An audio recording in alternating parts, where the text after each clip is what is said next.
Yeah, welcome back to quarter-finals night here at the Palace, and our reigning champ has kicked it off in style against Krzysztof Ratajski. Dominance, really, from the very start. 4 huge ton-plus outs, and he made it look pretty easy at times, didn't he? The world number 1 marching on through to tomorrow night's semi-finals. Well, Littler, our first winner of the night, 1 quarter-final still to come. That's coming up in a little bit. It is a big one and a hard one to call, isn't it, as Luke Humphries meets Jan van Veen. Well, I'm delighted to say that Luke Littler joins myself and Mark in the studio. Thanks for coming to join us. Look, it felt like that was over quick time. Through to the semi-finals for the 3rd year running. It was a good all-round display. It felt like you didn't reach your very, very top levels, because we know what you can produce up on that stage. How do you assess it? Yeah, I mean, obviously a win's a win, but when I went 2-0 up, I asked the guys in the back what am I averaging. They said 101. I was just like, what are you talking about? It didn't. Maybe because I've had 2 days off, but just nothing felt. I didn't feel comfortable. Obviously, the way I was holding my dart, I was changing it, I was spinning it. But yeah, hopefully now I'm playing day after day. Hopefully I play better tomorrow. To be fair, I think the 3rd set you averaged something like 118. Did I? So you definitely upped it. You upped it, and it dropped off a little bit towards the end. Yeah. But even look, you had some massive finishes. The 170 to seal that first set. It felt like you were firing up there, certainly with the finishing. Yeah, definitely the first set. I think it's always crucial. I don't think I've gone 1-0 down yet in the tournament. So obviously to take it out, obviously my first of the tournament. Don't know why it took me so long. Yeah, what? But we just need the 9 now, don't we? No, but yeah, always good to go 1-0 up and obviously hit the fish as well. It feels even better. Luke, you've come up here and you've said you felt you played rubbish. You didn't. Do you know, sort of mid-match when you're in control, do you kind of set yourself new targets in the game, like another 170 or the 9 dart leg? Yeah, obviously that was the first time in this tournament as well where I've gone back-to-back, not finished it off. But yeah, obviously everyone wants to hit a 9. Obviously these guys want it because someone wants 60 grand. Hey, their wages, can't you? Yeah, they want 60 grand off me. But yeah, obviously through the match, I was just saying to myself, just try and be better. Look, I think 3-0 up, I was on a 104, so I was like, okay, it feels good.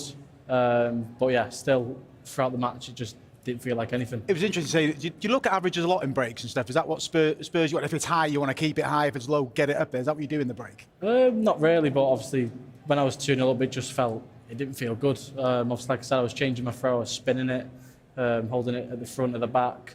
And then, yeah, I just had to ask the guys what I was averaging. 101, I was like, yeah, there's no chance. But I upped it and then it went back down.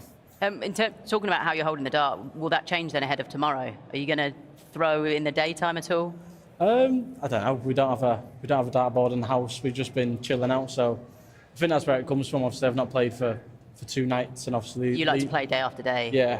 But yeah, hopefully it helps up tomorrow. And yeah, I'll be back tomorrow for the semis. How did it feel as well when you got up onto the stage? I know beforehand on the walk-on there were a few sort of pantomime boos, but as soon as you got up there, the crowd were chanting, "There's only one Luke Littler."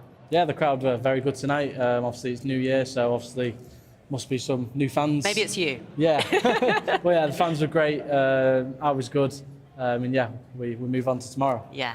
Talking of tomorrow then, Ryan Searle, I know you met a number of times in 2025. You met at the World Match Play. It was a fairly sort of straightforward victory then. How do you see this going? Have you kept an eye on him this tournament? Yeah, obviously I've always been watching the darts throughout the tournament. See how we got on this afternoon. But yeah, obviously Ryan, he's not dropped a set yet. But obviously I'm the next man in his way, and he's in the way for me. But yeah, hopefully we can have a good game tomorrow night. Luke, is it your intentions obviously to blast through games now? I know you had the challenge from Rob Cross that brought out the emotion. Obviously, a result like this and playing game after game, is this a good thing for you? Yeah, obviously, the quicker the better. I get to spend obviously more time at home relaxing. But you wouldn't rather the test. So, but Luke Humphries said he wanted a test. You'd rather just breeze for every game.